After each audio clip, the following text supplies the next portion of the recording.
I do hereby affirm that I will tell the truth and nothing but the truth to this committee today. Thank you very much. Thank you. And welcome to our visitors and presenters this morning. I'm going to start at the right and have each member take 30 seconds just to introduce yourself. We have our counselor on the end who was an excellent expert witness yesterday. Would you give, you got about 15 seconds, please. Open up with introductions. We have new people in the room. So, yes, identify us? Yes. Oh, yeah, my name's Dan Sheehan. I'm general counsel for the committee, and I've been involved in this for about 20 years, probably, in these kind of hearings since representing Dr. John Mack in front of the Harvard Faculty Committee. And prior to that time, had participated, as I mentioned, in the preparation of a special report from the Congressional Research Service to President Carter on this issue back in 1977. Thank you very much, sir. Madam Congresswoman? Yes, I'm Congresswoman Darlene Hooley. Left Congress 4 years ago, had a wonderful experience while I was there. It was an amazing thing to do. And I am back home in Oregon and have a business and am delighted that I was invited. I served on the Science Committee. Delighted that I was invited to attend these meetings, and I will tell you, yesterday was spectacular. Really appreciate all the witnesses, and I learned something new. It was fascinating to me. Thank you. Thank you. My name is Mike Gravel, Senator from Alaska for 2 terms. Been out of office for 40 years. So, but I found the hearings absolutely very interesting, edifying, and I really want to congratulate those who put this conference on. Thank you. I'm Roscoe Bartlett. I had the great honor of serving Maryland's 6th District in the Congress for 20 years. I didn't come to the Congress until I was 66 years old, so obviously I had a life before that. I have a PhD, I worked for the military, every way you can work for the military for 20 years before I came to the Congress. Taught medical school. Really a great honor to serve, and really pleased that I was asked to be a part of this activity. Thank you. Congresswoman? I'm Lynn Woolsey from just across the Golden Gate Bridge from San Francisco. Retired 4 months now after 20 years in Congress, and served the entire 20 years on the Science Committee and on the Education and Labor Committee, and find this issue that we're talking about this week absolutely stimulating and important. Not just the extraterrestrial piece of it, but mainly the governance and knowing what's going on in our government and comparing with other governments. So I too am honored that I was asked to be part of this. Thank you, Congressman. I'm Merrill Cook. I had the great opportunity to serve the state of Utah as a congressman from the 2nd District, which is basically the Salt Lake City metropolitan area.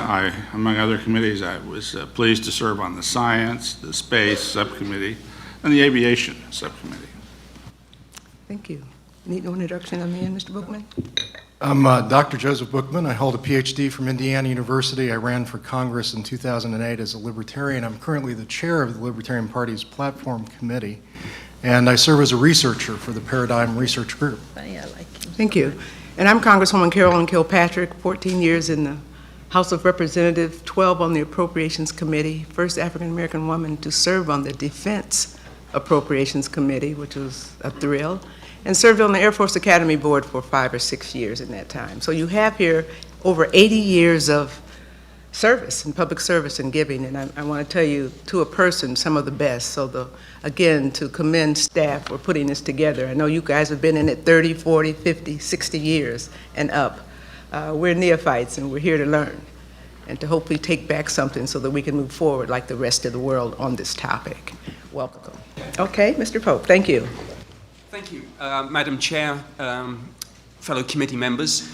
My name is Nick Pope, formerly of the British Ministry of Defence. I had responsibility for the UFO issue from 1991 to 1994, and with your permission, I'm just going to read a brief statement onto the record. The United Kingdom's best known and most compelling UFO incident is a series of sightings that occurred in December 1980 and are collectively known as either the Rendlesham Forest incident or the Bentwaters incident. The sightings took place near the twin military bases of Bentwaters and Woodbridge. These were bases in the United Kingdom operated by the United States Air Force. There were several dozen military witnesses, the most senior of whom was the Deputy Base Commander, Lieutenant Colonel Charles Holt. I'll give a brief summary of events as I see them before focusing on aspects of the case on which I have more direct knowledge. On December 26, 1980, two members of the United States Air Force, my colleagues John Burroughs and Jim Peniston here, who had been sent to investigate a suspected crashed civilian aircraft, encountered an unknown craft which had apparently landed in a small clearing. One of them got close enough to see strange hieroglyphic symbols on the side and indeed to touch it. The craft rose slowly above the trees and then accelerated away at great speed. A subsequent analysis of the landing site showed indentations in the ground, scorch marks on the sides of the trees, and radiation levels which the Ministry of Defence's Defence Intelligence staff assessed as being significantly higher than the average background. And the committee will have a small pack of papers, including that Defence Intelligence staff assessment. The UFO was briefly tracked on military radar. 2 nights later, the UFO returned and fired light beams at the Deputy Base Commander and a small team of men who had gone to investigate. It later fired light beams at a particularly sensitive area of the military base. Though these events happened many years before I joined the Ministry of Defence, it was a case that was raised with me on numerous occasions during my time working on MOD's UFO project between 1991 and 1994. It was certainly the case on which I received most inquiries from UK parliamentarians, from the media, and indeed from the public.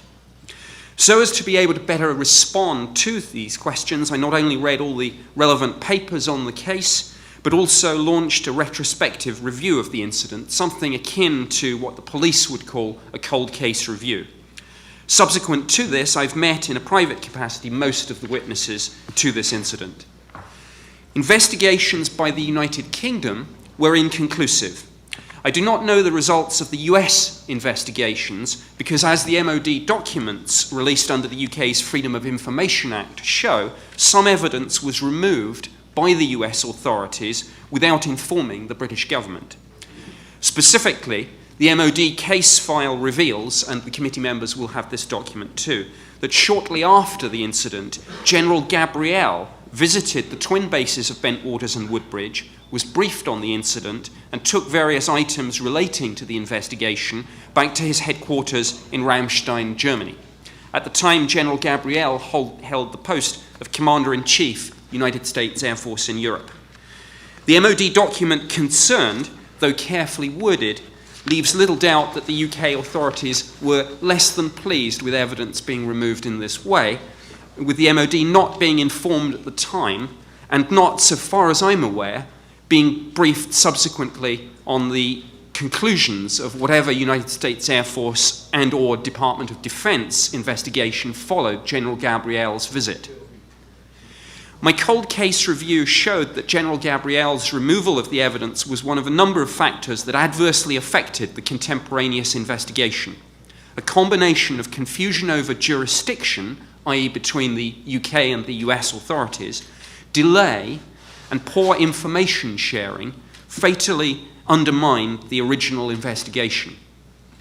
Part of the problem was that the US investigation was in of itself a direct contradiction of the US government's public line on UFOs, namely that the subject is of no official interest and that no official investigations took place after the termination of the USAF's investigative program, Project Blue Book, at the end of 1969.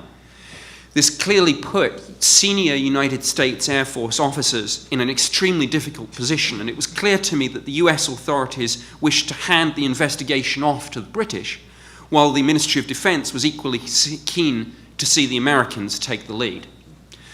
The confusion over precisely what happened at the time is compounded by the fact that some Ministry of Defence intelligence staff UFO files covering the time period of the Rendlesham Forest incident have been destroyed, seemingly without proper authorization. While I'm aware that this action has generated some conspiracy theories, I'm not aware of any evidence that suggests this was a deliberate attempt to hide information, though I know that some people dispute that point. While some internal Ministry of Defence emails expressed delight at the loss of these files, my assessment is that these were unfortunate remarks by comparatively junior staff and were motivated by nothing more sinister than the relief of not having to respond to further Freedom of Information Act requests for the documents. By the Ministry of Defence's own admission, there was no definitive explanation for the Rendlesham Forest incident, and the case remains unexplained to this day. However, when pressed to make a statement on the incident, MOD consistently said that the events were judged to be of no defence significance, quote unquote. A catch-all soundbite that the MOD consistently used with all UFO sightings, explained or unexplained. In this way, MOD could justify taking no further action, whatever the circumstances of a case. It's worth quoting, in conclusion, the assessment of Lord Hill Norton, retired five-star admiral who was former chief of the defence staff and former chairman of NATO's military committee. Commenting on MOD's no defence significance line on Rendlesham Forest, Lord Hill Norton said, "My position, both privately and publicly expressed over the last dozen years or more, is that there are only two possibilities. Either A, an intrusion into our airspace and a landing by unidentified craft took place at Rendlesham as described, or B, the deputy base commander of an operational nuclear-armed US Air Force base in England and a large number of his enlisted men were either hallucinating or lying." It's difficult to disagree with that assessment. In the course of my cold case review, I examined critically all the various theories that thought to explain the sightings in conventional terms as misidentification, hoax, or delusions. None of these theories fitted the facts. Most people, whatever their views on the UFO mystery, have probably heard of the alleged crash of a UFO at Roswell. Arguably, in the Rendlesham Forest incident, we have a UFO incident more recent, better documented, and better evidence than the Roswell incident. Thank you, Madam Chair. Thank you very much. I want to now yield to Patrick. I don't want to mispronounce your name, and I appreciate you having your testimony to us last night. Thank you, Mr. Frascona. Please proceed. Madam Chair, my name is Patrick Frascona. I'm legal counsel to James Penniston and John Burroughs, both of whom proudly and passionately served our country in the United States Air Force. Mr. Burroughs and Mr. Penniston are seated with me this morning, along with Nick Pope, formerly with the United Kingdom's Ministry of Defense. Mr. Pope has been a long-time advocate for full disclosure of the events for which we will discuss today. For me, it is indeed nothing short of an honor to be seated beside these gentlemen. 33 years ago, at the zenith of the Cold War in 1980, Staff Sergeant James Penniston and Airman First Class John Burroughs were assigned to the twin Royal Air Force bases of Bentwaters and Woodbridge near Suffolk, England. At that time, RAF Bentwaters and Woodbridge were leased by the United Kingdom to the U.S. Air Force. Together, the twin bases were home to the largest tactical fighter wing in existence anywhere in the world at that time. James Penniston held U.S. as well as NATO security clearances and was responsible for the protection of sophisticated war-making assets, in addition to the personnel located at the bases. By December of 1980, he was the senior security officer in charge of base security at the twin base facility. After midnight on December 26, 1980, Airman Burroughs, along with Staff Sergeant Bud Steffens, were on patrol together when they noticed strange lights emanating from just outside the east gate of the Bentwaters base in the adjacent Rendlesham Forest. Mr. Burroughs had been stationed at the twin base facility for nearly 2 years and had never seen such an unusual phenomenon previously in the forest. Sergeant Steffens and Airman Burroughs telephoned Central Security Control, CSC, from the kiosk at the east gate to report the unidentified lights just beyond the base's perimeter. Shortly thereafter, Mr. Penniston was briefed by Staff Sergeant Steffens regarding the strange lights that they had seen. Mr. Peniston was further informed that the lights did not result from a crash, but had landed in the forest. This is a remark he discounted by Sergeant Steffens and proceeded to notify the base control center that there was instead a possible downed aircraft. Mr. Peniston also learned that an object had been seen on radar over Rendlesham Forest. Moreover, a call came over his radio that Eastern Radar had also confirmed an object that disappeared from their screens over the forest. The team Mr. Peniston assembled to investigate the lights in the forest consisted of himself, Airman Burrows, and Airman Ed Kabancic. As he and the rest of the team approached the forest, they experienced uncharacteristic problems with their radios. As a result, Mr. Peniston instructed Airman Kabancic to remain at the edge of the forest to act as a relay for transmissions between he and Mr. Burrows as they entered the forest themselves. As these two gentlemen proceeded into the forest, they were expecting to find a downed aircraft. Upon arriving at the suspected crash site, it immediately became apparent to both Peniston and Burrows that they were not looking at a crashed aerial vehicle, or for that matter, any kind of vehicle they had ever seen. Suddenly, a blinding flash of white light emanated from that craft, instinctively causing Mr.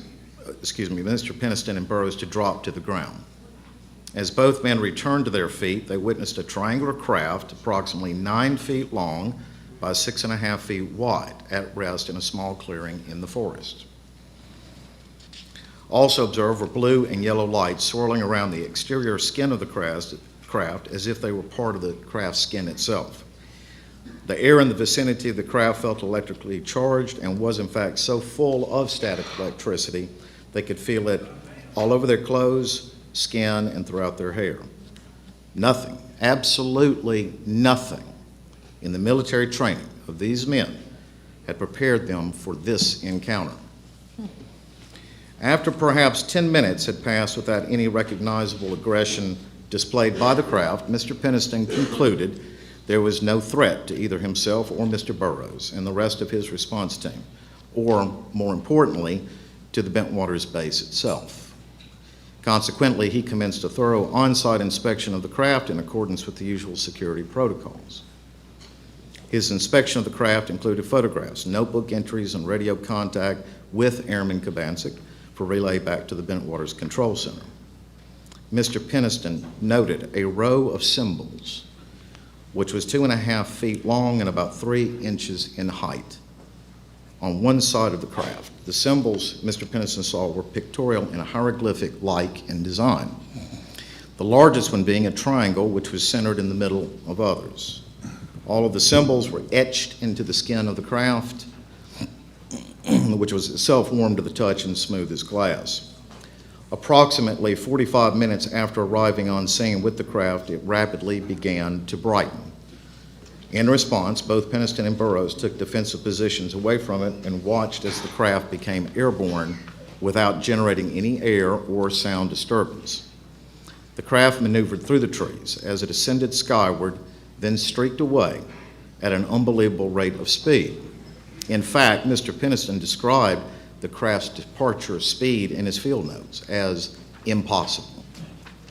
The craft's departure from the forest was observed not only by Mr. Peniston and Burrows, but by more than 40 Air Force personnel, all of whom were trained observers assigned to the 81st Security Police Squadron. The information acquired during Peniston and Burrows' investigation in the forest was dutifully reported by them through normal military channels. Their team and other personnel who witnessed the craft were instructed to treat the investigation as top secret and not to discuss what they had seen. The camera film containing photographs of the craft Mr. Peniston took were turned into the base lab, but when he picked them up, they were strangely all overexposed, rendering them useless. Add to this oddity that following the encounter in the forest, both Peniston and Burrows were interrogated by government agents believed to be from the Air Force Office of Special Investigations, in which narcotics were even given them prior to interrogation as if they were some kind of enemy captives.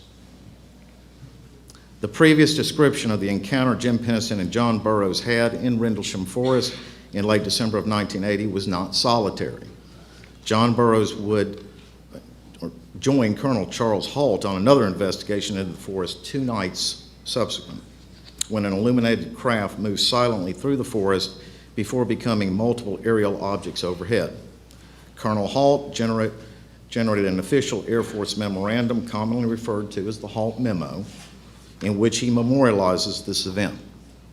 Moreover, the colonel has even stood in this very room we're in today and said he believed the objects were under intelligent control. Jim Penniston and John Burroughs both began suffering from physical ailments after their encounter in the forest. Ailments which did not exist prior to joining the Air Force, but ailments which began almost immediately after exposure to the craft in the forest. These ailments have persisted in both men to this day. In 2011, I began assisting both gentlemen in propounding Freedom of Information Act requests on the Central Intelligence Agency, National Security Agency, Defense Intelligence Agency, Department of the Air Force, Defense Advanced Research Projects Agency, via the Department of Defense, Air Force Office of Special Investigations, and the Department of Veterans Affairs. All of the previously listed divisions of our government responded to our inquiries for information regarding John and Jim by essentially saying they had nothing on file about them.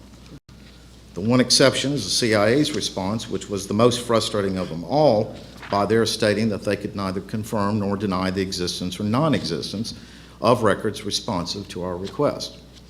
In other words, none of the governmental entities we contacted, those we just named, even the Air Force, seemed to know anything about a John Burroughs or a Jim Penniston, despite the fact that we're all fairly certain they served in the United States Air Force for many years. We have repeatedly sought to obtain the medical records of John's and Jim's through FOIA requests, but have yet to succeed. John's physicians in particular have requested his service medical records, especially those related to what it was he and Jim came into contact with in the forest. They have requested this information time and time again from John in order to provide the best chance to treat his medical problems, which have at times been life-threatening. We even enlisted the help of a former senator from John's home state of Arizona, but still did not get anything other than learning that the Veterans Administration has a classified records section. In closing, I want to say that in December of 1980, I was thousands of miles away from Rendlesham Forest, studying in college. I was completely unaware of the incident. I was completely unaware of these gentlemen. It would not be but for another 28 years in 2008 that I would first encounter that incident and become aware of it. But once I learned of their story, I felt compelled to assist them however I could, as this was an event of tremendous fascination, importance, and one with casualties too. It has been cowardly the way their requests for medical records and the like have been rejected, using excuses like we have no records responsive to a request, or the requested records are no longer under our purview. Nevertheless, we continue undaunted in our search for these gentlemen's medical records so that their physicians may properly treat them. As John Burroughs once said to me, Jim and I have been left behind on the battlefield of the Cold War. Wow. Thank you, Madam Chair. Thank you very much for the both of your testimonies. It's very hard to explain why a country this great can treat our military so poorly. I want to yield now to Mr. Pennington. Sergeant, are you prepared? Thank you, ma'am.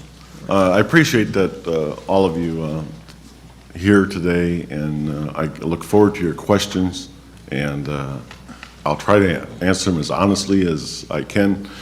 You know, it's been 32 years, though. There's a few gray areas that I can't recall on, so I'll try to answer them as best as I can and keep it strictly to the facts. Thank you. Thank you, sir. And thank you for your service. Thank you. Sergeant Burroughs. Thank you, ma'am. My name is Tech Sergeant John Burroughs, United States retired. In December of 1980, I was assigned to the 81st Tactical Fighter Wing at ARIA Bentwaters, which at the time was the largest tech fighter wing in the United States Air Force. During the opening day of testimony, you were exposed to the history of UFOs and the cover-up that's taking place. Today, you will be hearing from military personnel who were involved in some of these incidents.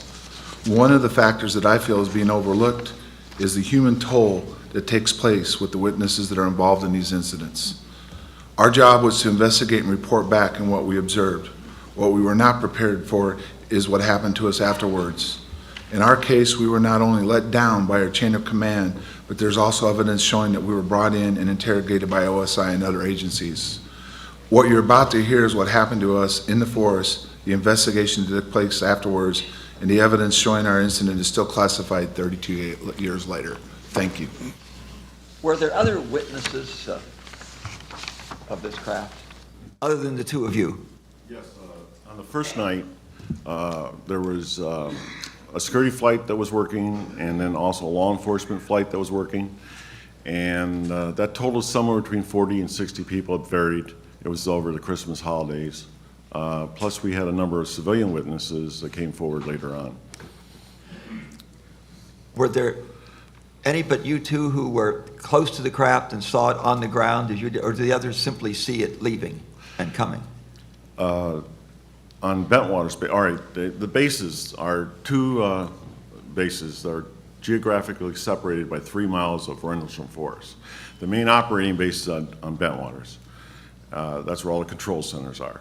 Now, the forces, security forces working that night that were on Bentwater's, I think it was about 13 of them seen it land. Then everybody else that was working our restrict areas on Woodbridge at Charlie and Delta area, they seen the object in the woods, but it was mostly a dome of light that was over the woods. And as far as getting direct contact with the vehicle itself was John and I in Cabansack. But everybody that was working on Woodbridge base that night and Bentwater's base that night seen it take off. I mean, that was observed by everybody. When it landed, I gather that it was not detailed enough so that there was some concern that it might be a crash of one of our aircraft? Well, when I approached the craft itself, we were familiar with all types of aircraft and silhouettes. We practiced, routinely. We could tell by looking at silhouettes what kind of aircraft they were, Warsaw Pack, or if they were Chinese or, ours. But the craft itself was void of things that aircraft need to fly. I mean, it did not have a crew compartment that I could see, did not have exhaust, did not have intake. I did not know what the front was. So it was pretty void of all those things. And aerodynamically, well, it was a brick. I mean, there's no way that thing could fly. And my mindset at the time was that was not going anywhere. It was just going to stay there. So I had all the time in the world. Can I take a second to add to that? The reason why we were sent out there by our shift commander, and after a discussion on the phone, was the fact that Eastern Radar was contacted and notified us that there was some kind of object over the base that disappeared in the forest. Because it was off base, our jurisdiction was limited, but because the possibility existed that something actually crashed in the forest, the decision was made by the shift commander to allow us to go out into the forest to investigate. At the same time, the local authorities were contacted also. Was there a radar track before it landed? It was picked up on radar before it landed? Yes, what we were informed was Eastern Radar, our local radar, both picked up something on radar over the forest area outside of Woodbridge Air Force Base. Okay. What were the approximate dimensions of the vehicle? Well, I had to pace them off. I took large strides, so I measured it as 9 feet by 9 feet by 9 feet. I'm 6'2", so I measured it, estimated at 6.5, 7 feet tall. We did have berms, earthen berms that was in the forest, and so the area was uneven somewhat. But it was actually a very small craft, and that was one of the puzzling parts of it, is it was just too small for it to be piloted. And, in my opinion. Was there any investigation of the landing site? Was it cordoned off and Did experts come to see what artifacts might have been left there? Yes, well, the security forces did besides obviously us two, did an investigation the following morning, which included several security personnel, and then also about a week later, a little less, Colonel Halt informed us that a team from Langley came in, and they cordoned the whole area off on the east end of, adjacent to the east gate where the area was.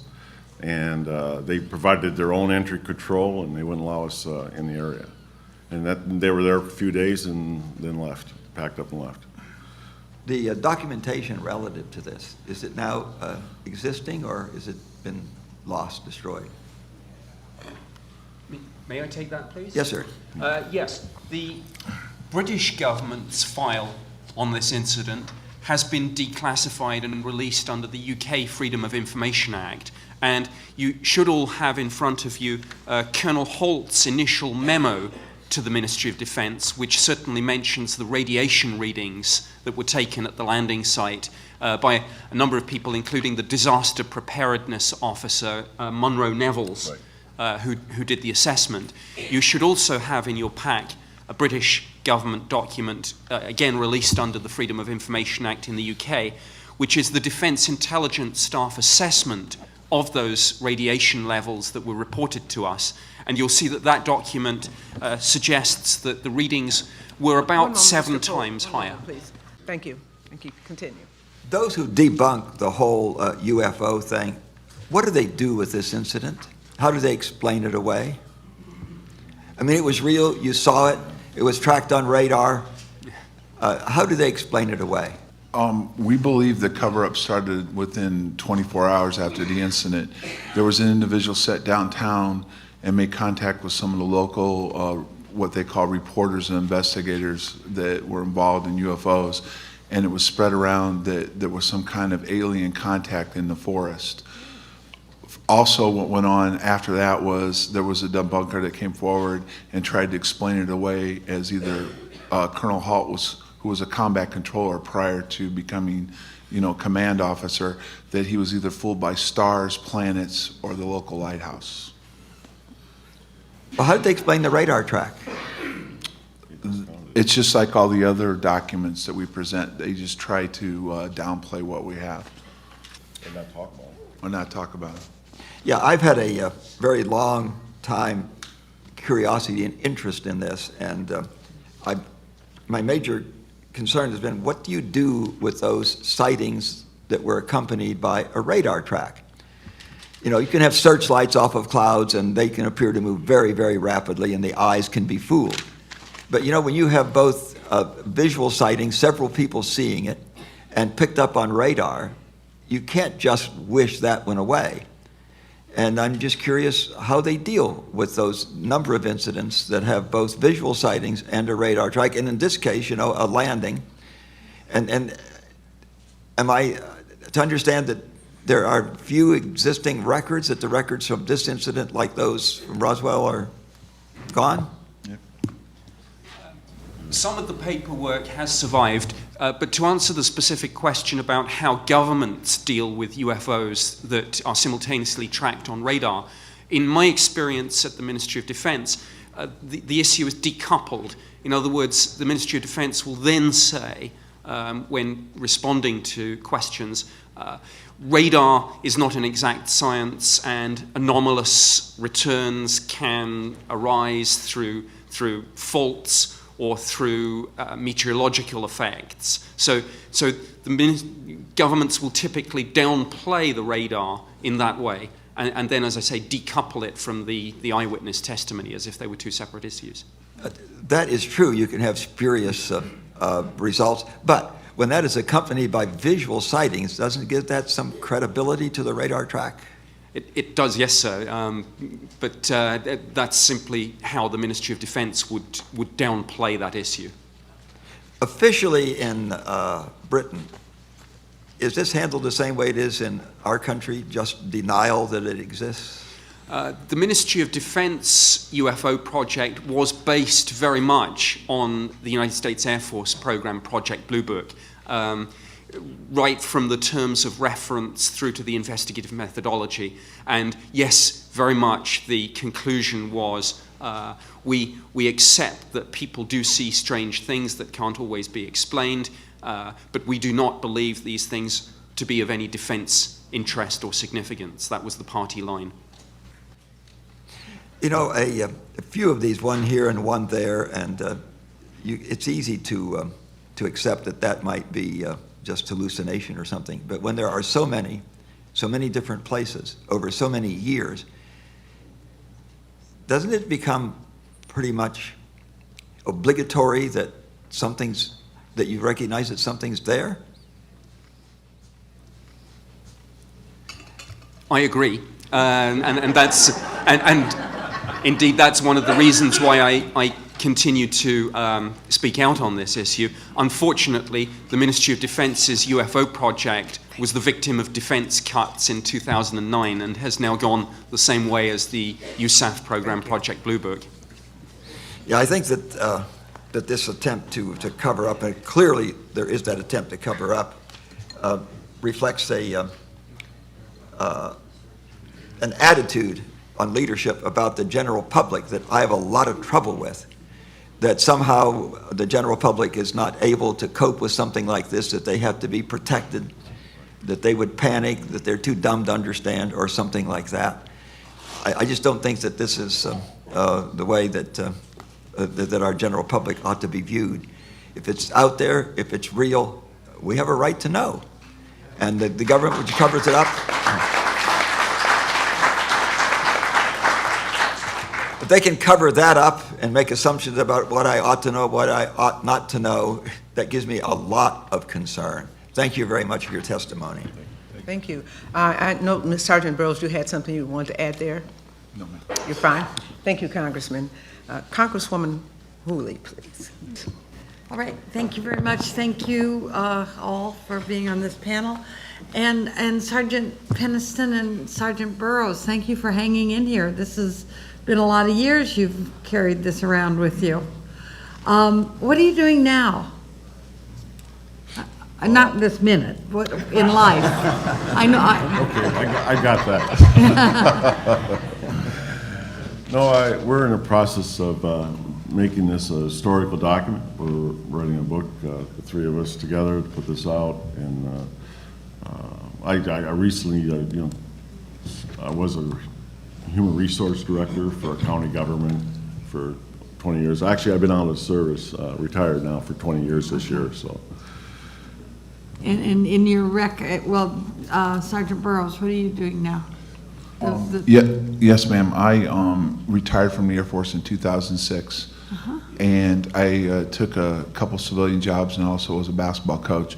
But because of my current medical conditions, I'm basically limited in what I can do, and I'm trying to work on getting disability.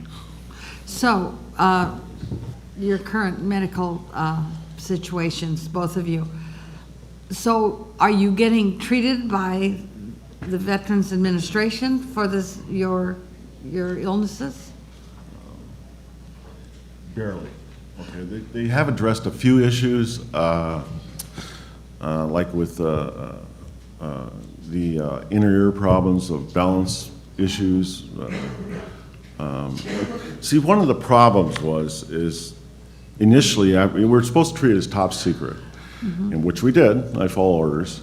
And then when I did, I had to go to the base hospital because I was having problems walking. I mean, that was like within 3 weeks after the incident.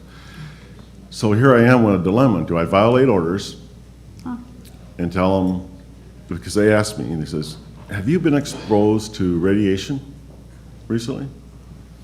So I followed orders and said no. I mean, it was obvious that was radioactive out there at night because it was so warm to touch. So you did touch it. That was going to be... Yeah, that's probably the worst decision I made, I think, touching that. Yeah. I didn't, after the initial contact with it and the explosion of light, I didn't touch it again, though. I mean, I just walked around it and tried to write down as many notes as I could. getting back to the medical issues, I got out in 1993, retired.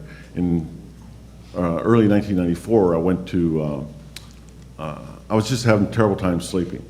I mean, I was getting maybe 2 to 3 hours a night of sleep, and so I decided, I went to my doctor, and she said, well, maybe I'll send you to a psychiatrist. It could be some PTSD. They didn't call it that then, but, and I said, okay, we'll try that. And this is a VA doctor? No, I had to pay for that myself. They wouldn't, the VA said I didn't have a medal for combat in England. So I know that makes no sense. I said I had an incident, I told them all about that. I had an incident, I said I can't, it was classified and I can't tell you what it is, but it's verifiable with the government, I said the Air Force. But anyway, they wouldn't, I went to my own doctor, my own MD, and she referred me to I told her I wanted a reasonable price psychiatrist. I mean, that's impossible. I want you to know that. There's no reasonable pricing on that.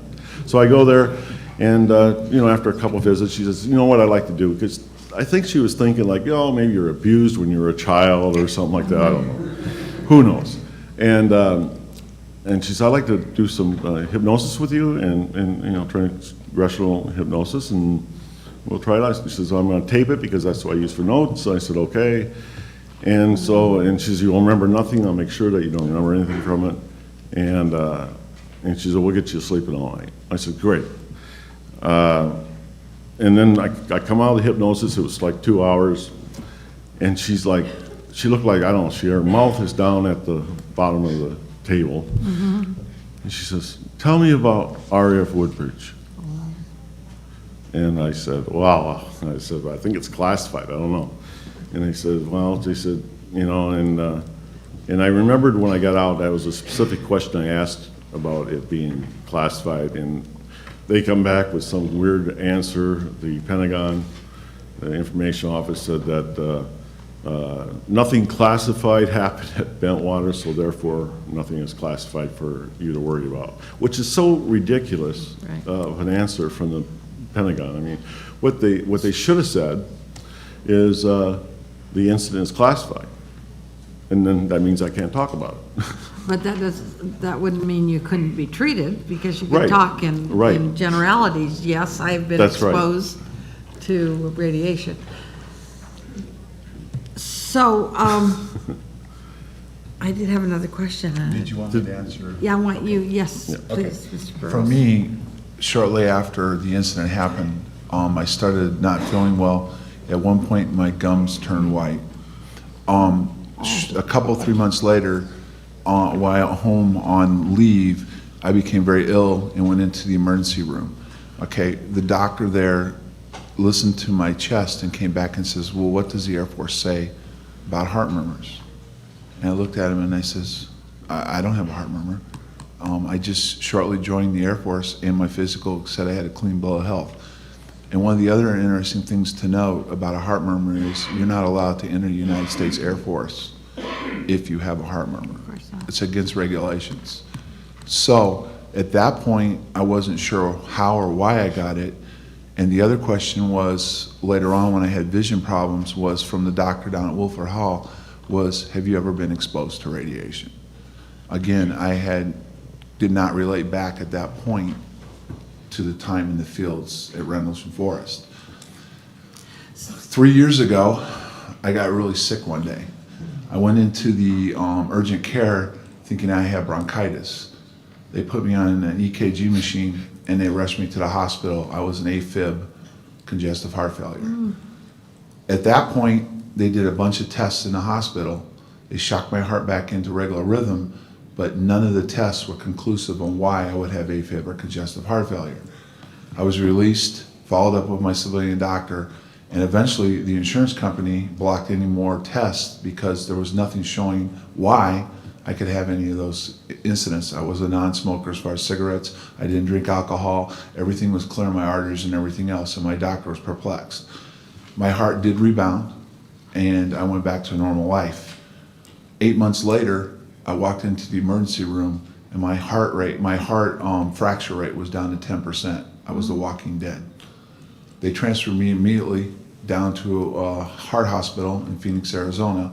So you're not being treated by the VA? No, This is I'll all get to that private. in a minute. I'll get to that, how this all about. Because of all this, Mr. Friscona started inquiring with the government, the VA and everybody else about, because my doctors were requesting my medical records from the military, about my records. Senator Kyle, who I sent a letter to in December or January of 2010, took my case. He started looking into it. Okay? During the process of his investigation, we received a letter, which we have here today, and a phone call from one of his senior staffers saying it appears to be that my records are located in a classified VA section, which the staffer told me, which is not well known to anybody, to include members of Congress. She said, we came across this when we were doing an investigation on PTSD and Agent Orange, and we kept running into things that we couldn't get past, and we discovered this classified section. Okay, my initial request for my VA records were denied. The VA said that because I have not filed for disability, they would not even release my medical records, which belong to me. They would not release my records to my doctor so I could receive treatment because I had not filed for disability and allowed the VA to review it. Senator Kyle had me go in, file a disability claim, and bring him that claim. This was in June of 2010. In November of 2010, after not hearing from him, we sent him a letter. His response back to us was, I was unable to obtain your records. My suggestion is, because I'm retiring, is to try to contact Senator McCain and see what he can do for you. Now, I've gone almost a year without getting any reaction or any kind of care from the Veterans Administration because my records are classified. Finally, after a few months, Senator McCain was able to move up my claim, and I was seen by the VA in Prescott, Arizona. When I met with the doctor who's reviewing my case, we started discussing my case. She looks at me and she says, because I keep referring back to 79, 80, and 81, she looks at me directly in the face and says, sir, I have no DD Form 214 for you from 1979 to 82. It does not show you being in the United States Air Force. And subsequently, I have no records, medical records of you during that time frame. I looked at her and I said, oh, what a surprise. That means they're classified. She looked back at me in shock and said, there's some things we don't have a need to know. There's people above us that handle this. Thank you. What I was going to say that, and I would like to ask Mr. Pope a question, but what I was going to say was, have you gone through your congressional offices? Because I know in my district, we would have turned that into a major case and demanded, you can't tell them what the outcome has to be, but you can demand information all the way down to why, What was interesting about both and asking for a waiver. Right. What was very interesting about Senator Kyle and Senator McCain is they would not comment on anything other than they would attempt to get the VA to treat us. That was it. Right, but McCain got you that far. Well, I'm currently now, I was, yes, interviewed by the VA. Okay, and Mr. Pennis? I'm not having too good of success with Senator Kirk. Well, push. I mean, you really have to, Excuse me. because I yield the Congresswoman additional 2 minutes. oh, thank you, because they are your advocates it's our responsibility to be the interference between and the conduit between our constituents and federal agencies. And the idea that you were in the Air Force and they say you weren't, I mean, this is not okay. And your members of Congress and senators have to go front for you on this. We're doing this alone. I know, but We're not getting the help that we need with it. When the Pat, our attorney, we're retired Air Force. There's no doubt about that. But he tried to get my records, and the only records they're going to provide him is from the time I got out. Yeah, I know it, but what I'm hearing is that with Burroughs and probably yourself, Jim, that they are denying you were even in the Air Force Yes, the ma'am. first, when you were in, I mean, that is, come on, that's criminal. Right. This is the United States of America. So something has to be fixed with that. I have to ask Nick Pope a question, okay? And I want to know why, when the incident happened in Great Britain, and it wasn't even on the American base, why did the Americans become the lead in the investigation? This was in Great Britain. My assessment of that is that because the incident was regarded as a security incident, the Americans did have the jurisdiction to go off base. It's the umbrella piece of legislation, as I understand it, is the NATO Status of Forces Agreement, and jurisdiction can actually be concurrent in a security situation. The US do have the authority to go outside the wire, but the UK have jurisdiction too. But the US took primacy because it was a security event. Okay, thank you. Let me just make a statement here. I've been advised by our Congressional Research Service gentleman on the end there that because you were so obedient and had such short opening statements, we do have a little leeway time here. So I'm going to yield the Congresswoman 2 more minutes for the attorney here. Thank you. Mr. Fresco. Yes, go now. ma'am. I just wanted to add that I'm not helping these gentlemen for my career's sake, okay? No. I'm doing it because they're worthy of an effort being put forth on their behalf. And as I had said in the opening statement, their case is so compelling. There's just no way I could leave it without trying to do something for it. I wanted to say, though, I worked for a member of the California delegation in the 1980s, a legislative assistant there, too. And one of my issue areas was Bureau of Land Management. The oddest thing we came across in that office at the time were nude sunbathers in the deserts of California that I would have to deal with. Shame, shame. Well, it goes to the next point I'm going to make, which all I would do is call the liaison with BLM and have them send a car out there and move them on. But it's interesting to watch the reaction whenever I approach, particularly or in this case with Senator Kyle's office. Everybody gets to a point, for lack of a better word, weird at some point when you bring up the Rendlesham case. Everybody gets weird at some point. And although I understand the senator was retiring, he had had almost a year, or rather some LA on in his office did. If that had been me, Congressman Thomas would have fired me if after a year I had not resolved a constituent's problem. So nothing against Senator Kyle or his staff, but it goes to show how there is a wall at some point you reach in this case. And thus we're at the point that we are. And Well, searching for I'm answers. hoping that others of my colleagues up here are going to continue this conversation, because they've told me I've outworn my welcome for a moment. So Very thank you good, very good much. line of questioning. Thank you, Congresswoman. Senator Gravel. Yeah, I'll continue to pursue that line of question. I get my health services from the VA, so I have some hands-on experience with them. Is this the first time you've brought your case in a public hearing, or has it all been on direct contact through your attorney or through your own efforts with the VA? Is this the first time this is being made public?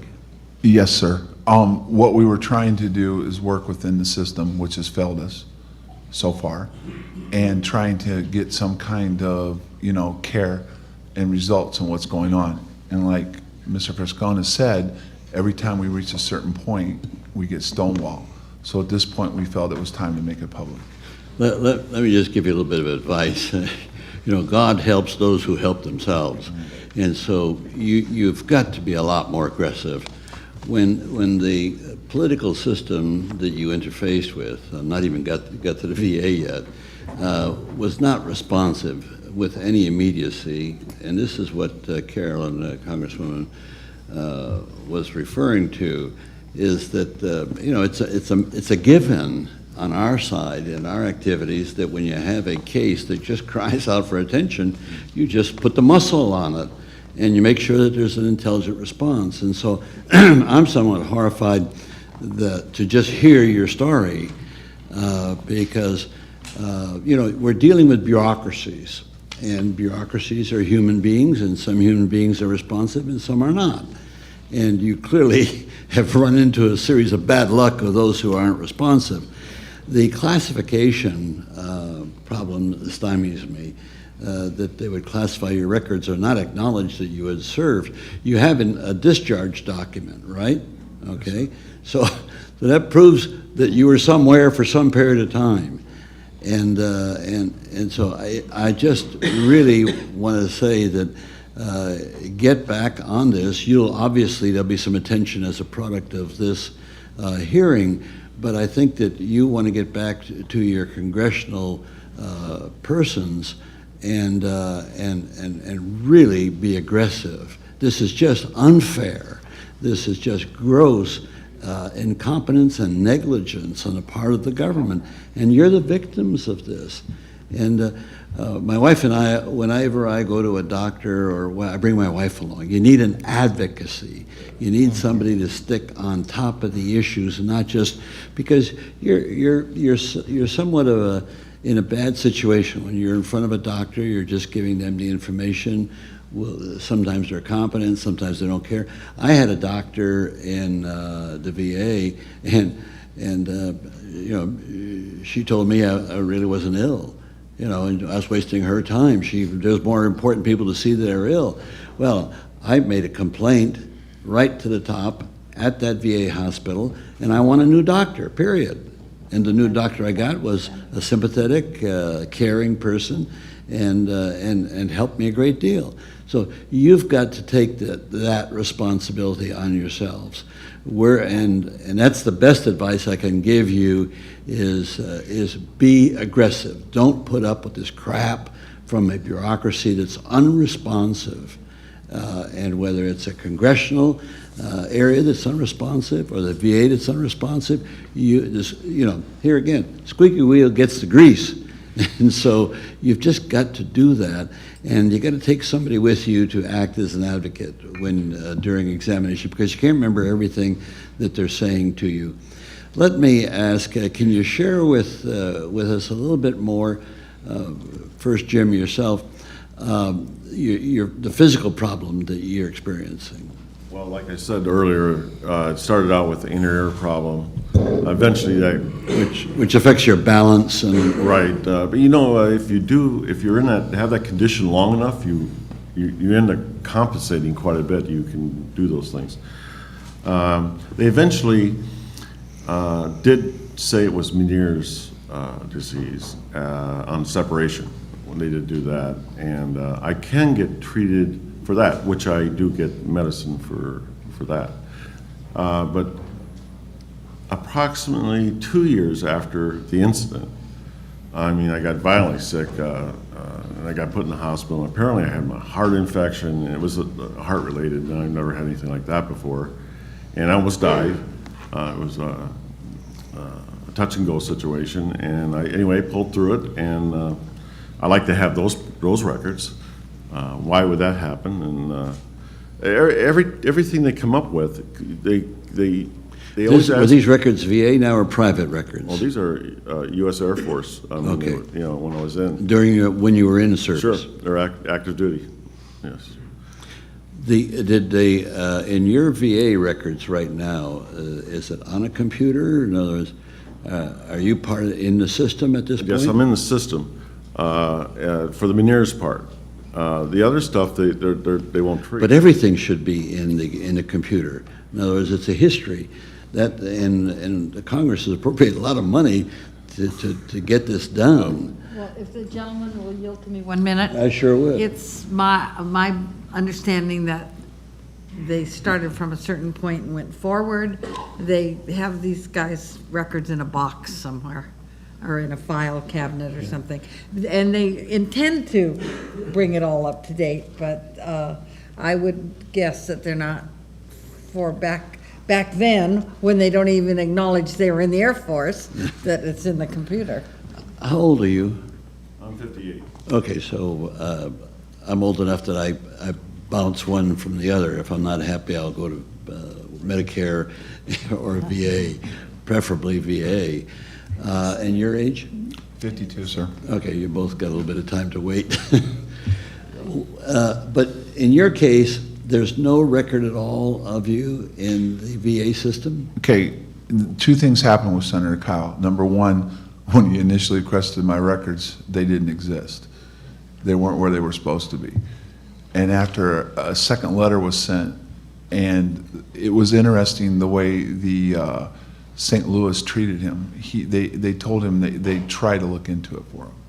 They said, we'll try to locate his records, but they're not where they belong. Eventually, they were able to get part of my personnel records released, okay? And then from the personnel records, my DD Form 214 is missing from 79 to 82. When I went in and saw the doctor, she was the one that brought up to me that there was no medical records in her file that she had received from me from 79 to 82. And she looked at me funny and said, there's no record of you being in the Air Force from 79 to 82. And I pulled out a piece of paper that I brought with me showing where I came in the Air Force enlisted in 1979. And I also showed her the physical showing that I came in with no heart problems, and my exit physical with heart problems. And that changed her attitude towards me at that point. And again, like I said, she looked at me and said, there's some things that we don't have need to know. And I said to her, I says, well, how are you going to do a fair evaluation on my case? Because you're the one that's going to recommend whether I receive disability and what kind of treatment I get. Am I correct? And she said, yes, sir. And she says, well, sir, what I can tell you is there might be somebody above me that'll have to look into this incident at this point. Well, yeah, that's sort of passive.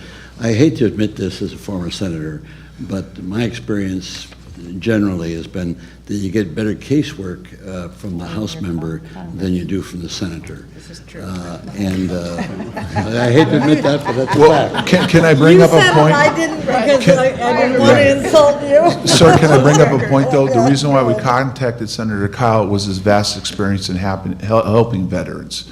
He had a vast staff in Phoenix. Then we did our research that their job, and were very successful at helping veterans solve their cases. Well, but were they successful helping you?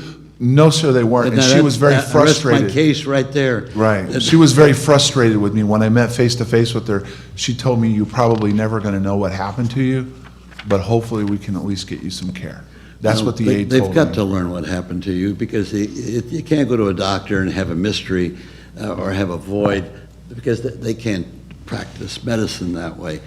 I'm fascinated by one thing. I'd like to move away from the VA. And again, it's your responsibility to be aggressive and not take no for an answer. You've served, you paid your dues, and you're entitled to be taken care of by the country that you've served. So if you're not getting satisfaction here, go there, but be aggressive. The thing that I'm fascinated by, now, you did not touch the craft. He touched the craft, right? No, sir, I did not touch the craft. Okay, now, I want you to walk us through. You're walking up to it, and you touch it. What do you do? Touch it, do you grab it? Tell us about that. Okay. Well, after the explosion of light, and we did hit the ground, I mean, I thought it was going to explode. But That's good training. Yeah. I mean, it was reaction. So there was no noise, so I got up and composed myself just a little bit, and I said, well, I gotta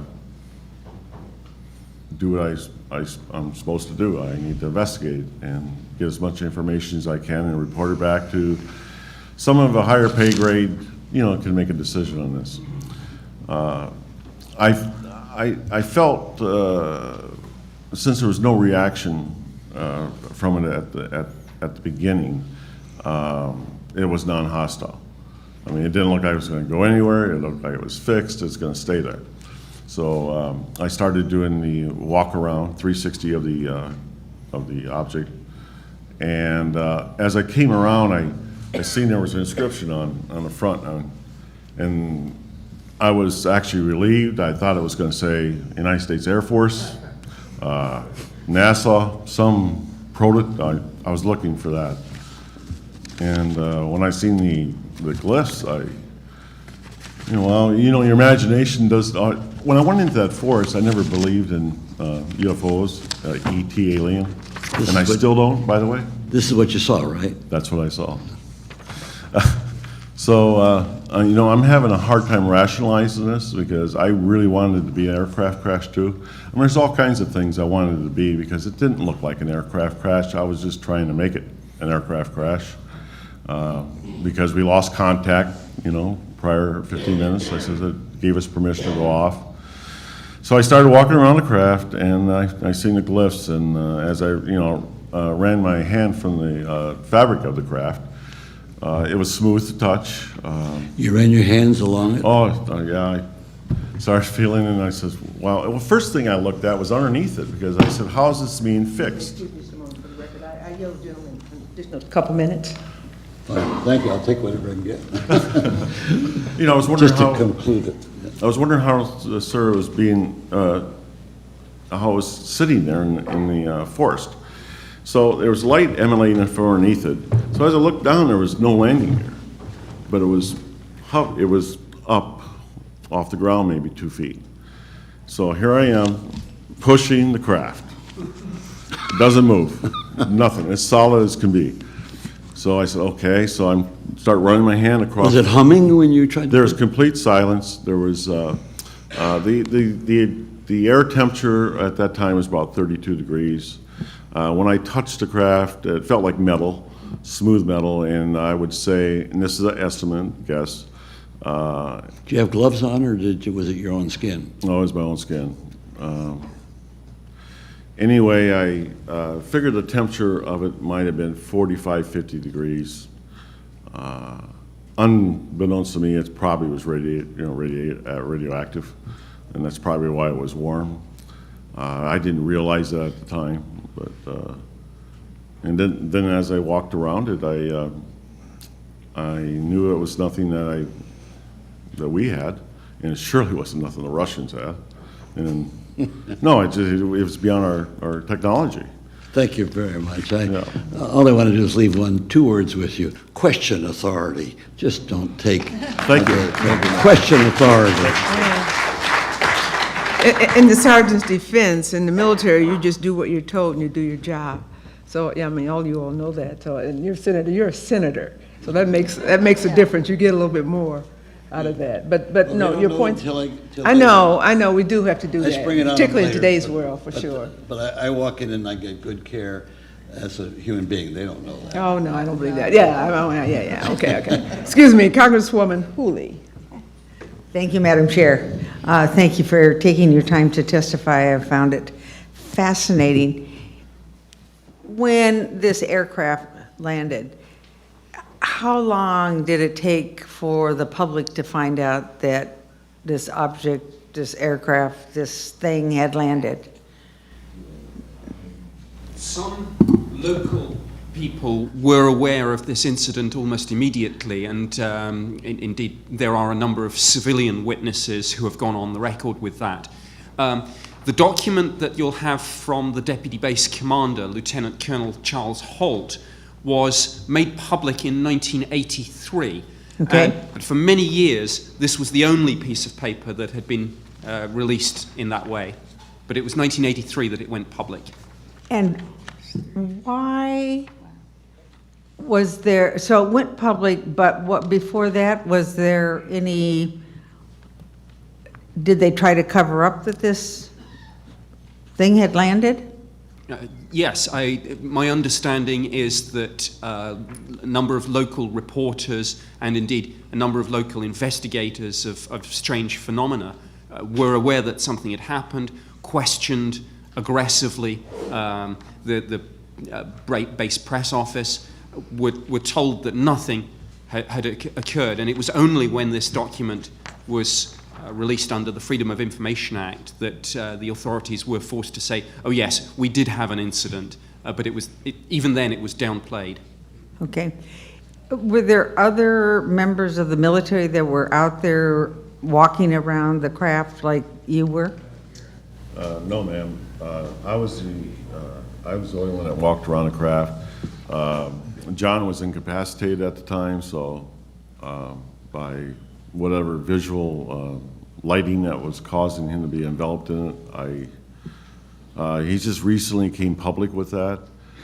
And I've known about that for years, but this is a human journey we're going through also, to be able to deal with certain emotional issues with it. And so John just went public with that. But that's one of the things I kept secret until he was ready, what was happening to him. And the poor guy, one night wasn't enough. He did it on 2 nights. The same thing happened to him. So it's very disturbing, actually, for me to even think that would happen to somebody. You know, I was helpless. I did what I had to do. I figured I was going to die out there that night. So I figured I was going to get as much information, do my job, well, we're here, so. So you were you the only two out there? No. Okay. On the first night, this actual incident took place over 3 nights. Okay. 3 nights, okay. And if you look at the halt memo, you'll see that the date is wrong on the first night when it started. That was one of the things that we've questioned, and we were able to prove eventually that the initial date that he put down was not correct. But the first night was our incident. The second night, there was a small incident where they observed lights again in the forest moving around, and they sent 2 personnel out to investigate. One of them was the on-duty shift commander. At one point, a beam of light shot down at their vehicle, through it, and shut the vehicle off. At that point, she was so upset she was relieved of duty and sent home for the rest of the night. On the third night, which is the Colonel Halt incident, which he describes in the memo, there were several areas of reported, incidents that went on. But one of the most interesting parts is he recorded a tape. I believe it's about, 13 minutes long, Nick? Was it 13? 17 minutes long of real time what was going on. If you get a chance to listen to the tape, at one point you're going to hear him, now whatever it is coming at us from the south. There's a beam of light shining down on our feet. This is unreal. And you should hear the emotion in his voice. And this is a frontline officer that was a combat controller at one point. And you can clearly hear the concern in his voice. So there was several other incidents that took place also besides ours. So how many people actually saw this? Did anybody, I would think you were in a base or near a base, right? We were probably 300 yards from Woodbridge, working that night at Woodbridge and Bentwaters. I know you said 40. That's probably the security flight. With LE, it might have ran up to 60, maybe. I don't know, a little less. Those are on forces. Of course, we also had, like fire department and those folks. There was other people that seen this on night 1. Right.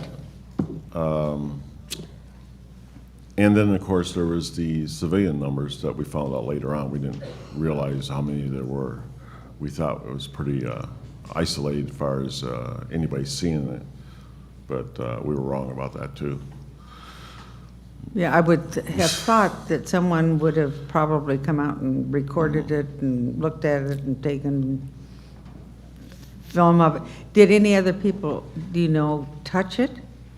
No, I was the only one out there that made physical contact.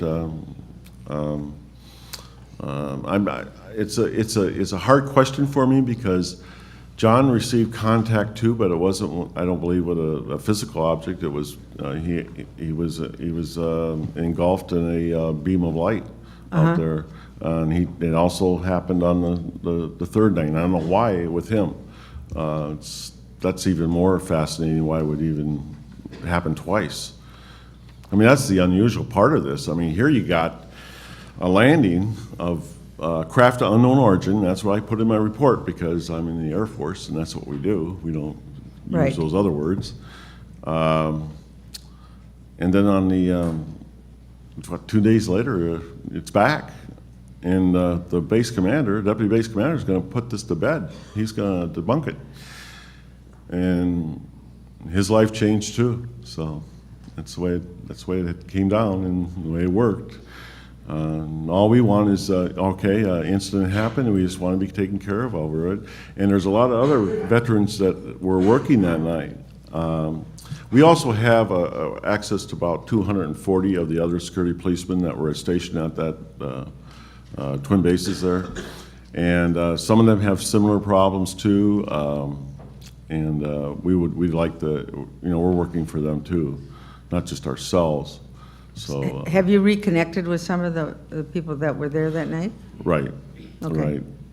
And I want you to know that and I want to add this in. I know this wasn't your question, ma'am, but I want you to know that the wing commander, the base commander, those folks, when we went in and gave them a sanitized version of what happened, because we were instructed to give them a sanitized version from OSI.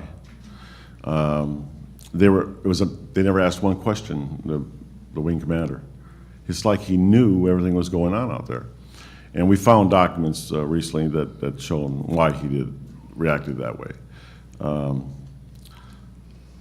So what should have happened if there was any doubt on our credibility, or any doubt on our mental state, any doubt, any activity at all? I'm not sure if you're familiar with the Air Force Personal Reliability Program, PRP. That's when all of us had the responsibility to look at the other person they're working with and say, well, he's acting odd or something strange or some odd behavior. You're supposed to report it immediately. What should have happened if there was any suspicion at all that we were not being completely honest or with the command element, they should have relieved us of duty for 30 days, had a medical evaluation, and then at 30-day mark, decide whether or not they're going to permanently decertify us under PRP or return us to duty. None of that happened.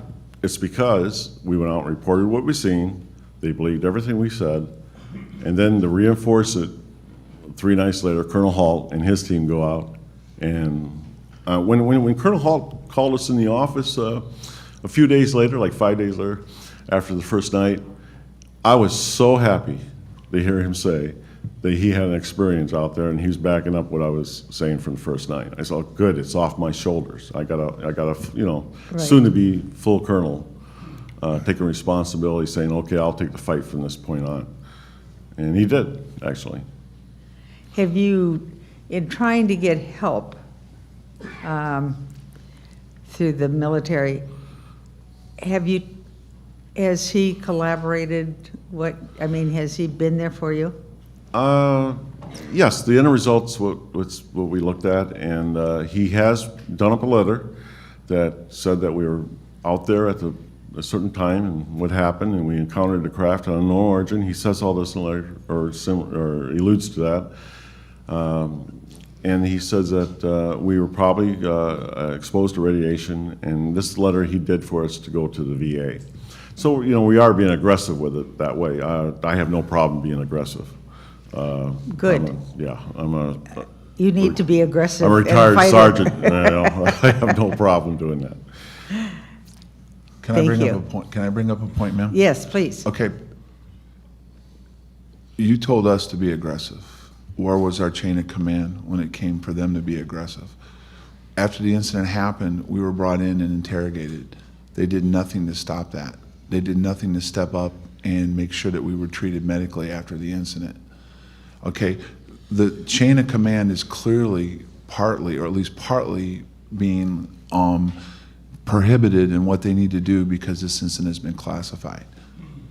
And not only has it been classified, it's been classified and kept away from the people that serve this country, which is the Senate and House of Representatives of the United States of America. And we're trying to do what we're trying to do, but at the same time, where are we going to go when people like Senator Kyle are prohibited from receiving records? Yeah, I was going to say,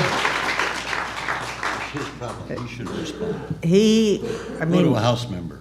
Yeah. You have to, I tell this to, when I was in Congress, I told this to every person that came in that wanted anything, I wanted any help. Excuse me, I yield the Congresswoman additional 2 minutes. All right. Is you also have to be very persistent with that member that you're dealing with, whether it's a senator or a House member. You have to be persistent and say, what have you found out? Is anything happening? And talk to, I mean, most members have really great staff, talk to the staff, and you just have to just pound on them that you need to have this information. But I so appreciate you telling us this story. I am embarrassed for our military that they don't come forward with the information so that you can get the kind of treatment that you need. So thank you, first of all, for serving. And again, I hope that there will be people that will step forward. You have to be consistent, be persistent, and hopefully you'll get the information you need. Thank you. I yield back. Thank you, Congresswoman. Congressman Cook?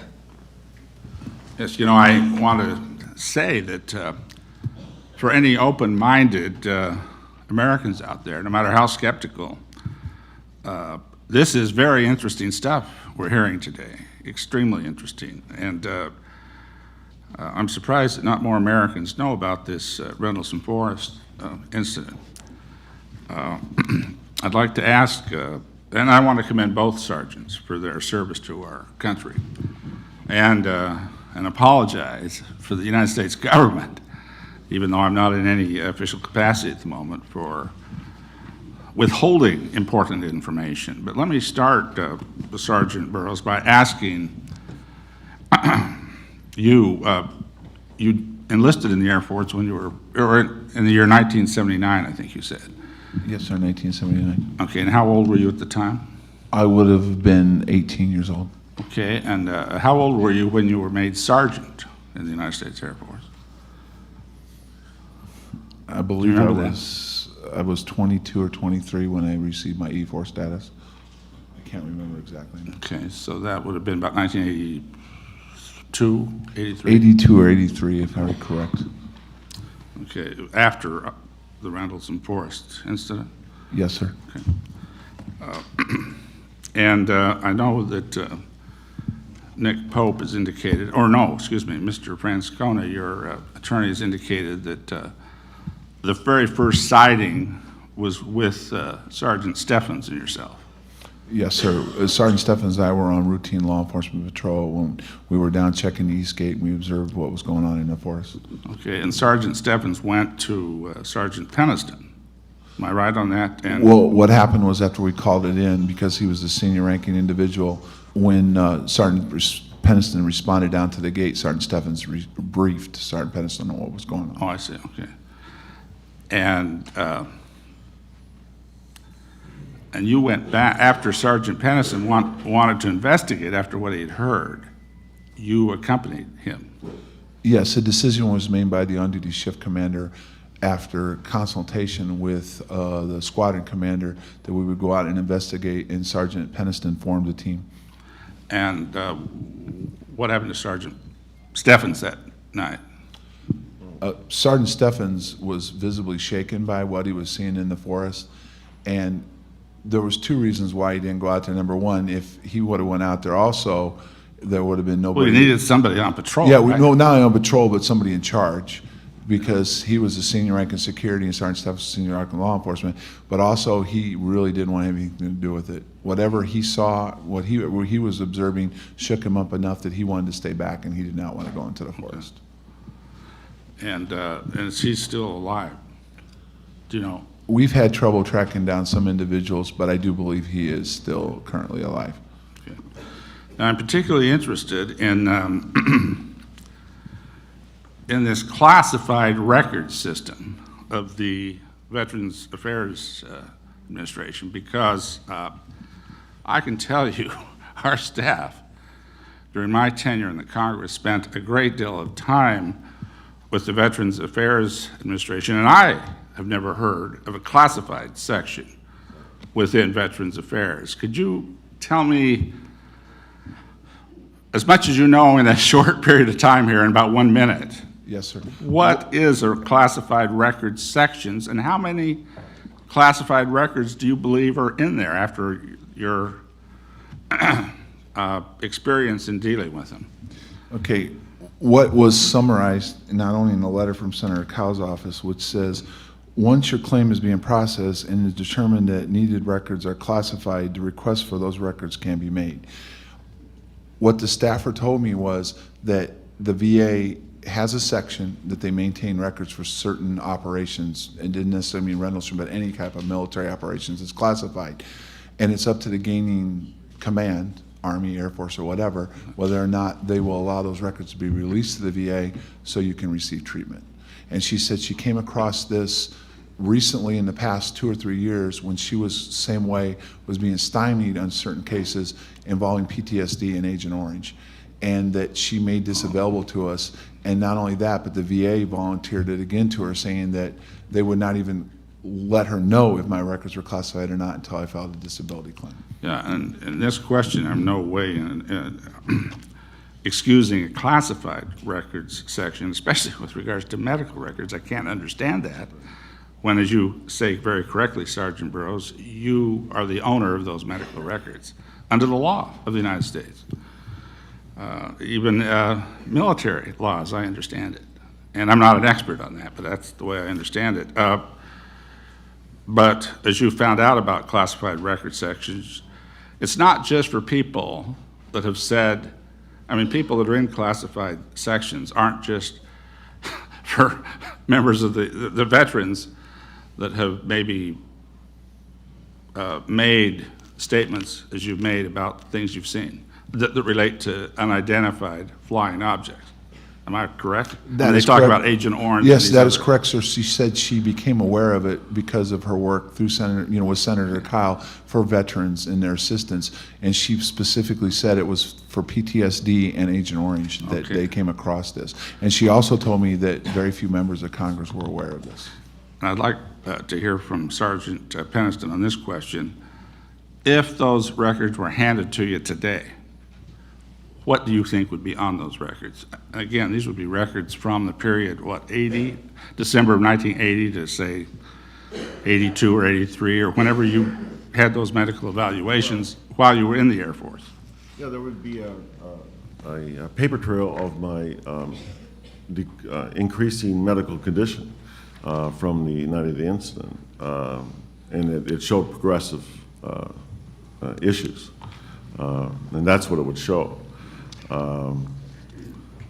The opportunity that we would have this time is that we will actually say that we were exposed to radiation, and I think that would change how the doctors would look at that. You believe that the records would absolutely show that you'd been exposed to the radiation? Well, Or the conditions that were that I explained to the doctors at the time, I think will verify that. But I think Colonel Hull has also done that by issuing that letter to the VA. Okay. Yeah, I think that's what. Anything else that might be on those medical records? Would your heart condition that you talked about There would be show up there? There would be showing treatment for vision problems, which were related to my heart, and an unknown. He could not figure out why I was having the vision problems I have. This was a full bird specialist down at Wilford Hall where they ended up sending me, and he did look at me at one point and say, "Were you ever exposed to radiation?" Yeah, and you were a pretty young man. That's kind of unusual at that age, especially you passed your physical exams to get enlisted into the Air Force, I take it.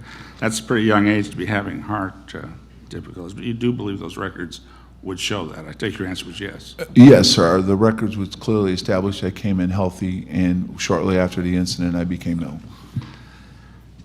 For either one of you, sergeants, what has been the CIA reaction to your FOIA requests. Do you want to hear from us or Well, our maybe attorney we ought to hear dealt from the directly? lawyer, if Yes. he know, or whoever can answer that the best. Answer that question, frustrating is the first word that, and the one I've already used in regard to them. But what was their reaction? I understand yours. Theirs was the typical, what they term the Glomar, from the Glomar Challenger incident, response, which is they can neither confirm nor deny whether they know anything, basically. And is that, do they know something, the CIA? I mean. Well, they won't confirm or deny Yeah, that. but I mean, I'm talking about your, and I'm not talking about the incident, I'm talking about the medical records here. Oh, well, no, the request propounded to them included medical records, or any and all records, I really should say. So they don't tell you what they do or don't have in regards to anything. But, and whether they actually have something or not, who knows? I mean, but I have to believe, based also on the boots that were on the ground, that there were the people there. Okay, now, After the incident. do either of the sergeants have any other feeling about the CIA and this? Not about the CIA, but the State Department we can bring up. I'd love to hear what you think about the State Department's reaction. Again, not to the sightings or anything, but to the medical records. Okay. When the State Department was given a FOIA request, they admitted to having records on file. The State Department Yes, has they admitted did, that. which would make it. Which is more than the CIA is. Yes, but that would mean it was an international incident because Department of State was involved in a foreign country. But what they did then was say that they belonged to the United States Air Force, and it was up to the Air Force to decide whether or not they would be released. The United States Air Force claims there's no records on file. And besides the two Arizona senators who have been talked about, McCain and Kyle, I'd like to ask you about Senator James Exxon, who was a member of the Senate Arms Services Committee. I understand he said that he had spent more time looking into this particular incident than any other case, and his quote, I think I've got this right, since I've been a U.S. Senator. While he said that additional information like a 7 interagency memorandum is on file, he says that he feels there's been no cover-up. Now, why did he say that? In your opinions, or the opinion of the attorney, or anybody else? That, Well, in my opinion, the Air Force, after the incident broke, the memo was released, they contacted us and wanted us to have brief contact with the press, admitting what happened. There was something that happened out there, but they didn't want us to go into detail. And with the MOD saying no defense significance and the Air Force saying there's no cover-up, what they're basically saying is an incident took place, and we're not lying that it took place. But what we're not available and willing to do is go into what's been classified and what the final outcome was. well, I'd have to say that if they admit that an incident's taken place without identifying what that incident is. Congressman, let me yield you additional 2 minutes on the record, please. Oh, I appreciate that, Chair. It seems to me, and I think, and I hope I'm a fair-minded person, but I'd like to say any other fair-minded person, that if they've admitted that an incident has taken place, we don't have to get them to admit maybe your interpretation of what you saw, or they don't have to admit what you saw. But they sure have to admit that there's no reason to hold your medical records. And this is very disturbing to me, because what could possibly be a reason to withhold from the person whose medical record it is a medical record if they've confirmed the incident, which they have? That's why I'm not necessarily agreeing with Senator Exxon here and saying, I don't see how this can be unless a cover-up has taken place. And I don't mean to be throwing uninformed statements out here, but you cannot admit that there was an incident. I would just like to clarify this point once more, because I want to be careful the way I'm saying it. And then insist on classifying a medical record related to that incident. And it doesn't matter what the incident absolutely is or was, and we don't even have to talk about whether it was a UFO, whether it was, as you say, Sergeant Peniston, you're not totally a believer in ET, but you believe that you saw definitely an unidentified maneuvering object. Well, that is solid evidence then. And I'm not saying exactly what you saw is right now, but I'm saying that is evidence that's indisputed as far as being a cover-up. Excuse me. Thank you. Yield back, Congressman. Thank you. I have a request from one of our members who would like a second shot at this, and we'd like to give him the time allotted. Congressman? Thank you very much. I have some question about the radiation. I understand that the next day or so they went in and found radiation. If you irradiate food to preserve it, if you then take the food away from the radiation source, there is no radiation coming from the food. If there was radiation found at that site the next day or so, something was left there from which the radiation was coming.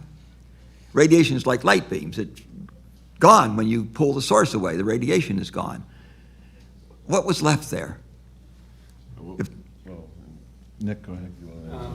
Yes, the Colonel Holt investigated the landing site from the first night, shortly before he had his own encounter. And the disaster preparedness officer, Sergeant Munro Nevels, noticed that not only were there indentations in the ground where this thing had apparently landed, 3 indentations forming essentially a triangular shape, but the inside, this was in a clearing, the insides of the trees seemed to him to have been scorched and burned somewhat. And again, the document, the February 23rd Ministry of Defense document that you have is from the scientific and technical intelligence part of the Defense Intelligence Staff.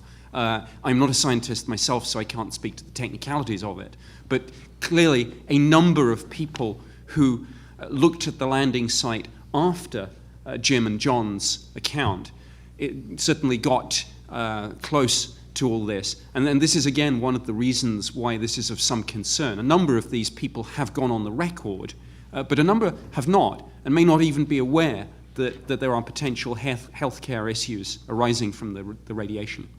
But am I not correct that if radiation was coming from the site, something was left there from which the radiation was coming? Radiation is like a light beam. If you take the source away, source of light away, there isn't any light.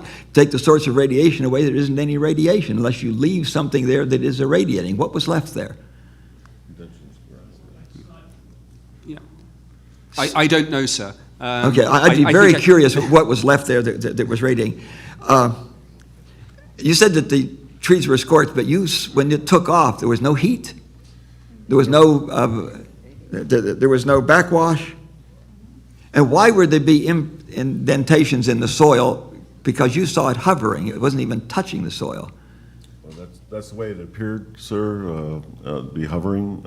But the only thing it was emanating out of was light, and unless the light caused indentions, I don't know. It's beyond my, I can guess on it, but. One last question.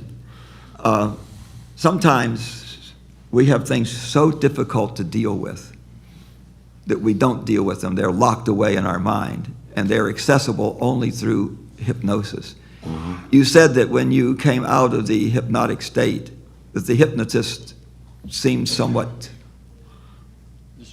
distressed, whatever word. Yeah, that's yes, she was. She was Did distressed. she write a report that is available? What did you tell her under hypnosis that made her respond that way? Well, I went into the incident. The problem that she was having, and what created a second hypnosis, was when I got to the landing site, I would jump to OSI. I'd be in the OSI room. And she says, she's read about this, she says, but I'm not sure. She says, what I'm thinking it is, she says, I think your memory's been blocked. And she says, now, why would they do that? And I says, I don't know. Both of you fell down when there was a light from this. Does it understand that? Yes, sir. Okay. Yes, sir, we hit Do you have the- any idea how long you were on the ground before you got up? Seconds. But that's what when I go under anesthetic, 5 hours, and it doesn't seem like any time has elapsed. How do you know it was seconds?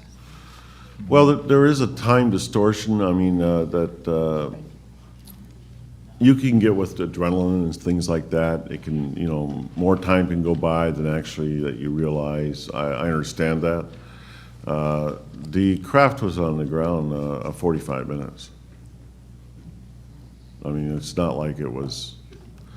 The reason we know exactly the minutes on that, by the way, is after we got back in, our watches were all 45 minutes off.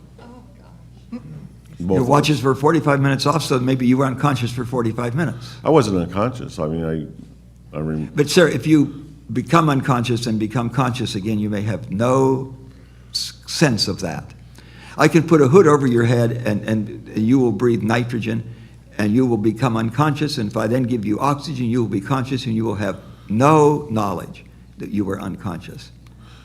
To your knowledge, you were not unconscious. That doesn't mean that you weren't unconscious. well, every time I've been given anesthetic, I know I was under Yeah, well, anesthetic. there's some little trauma going under anesthesia, but in this case, there wasn't any.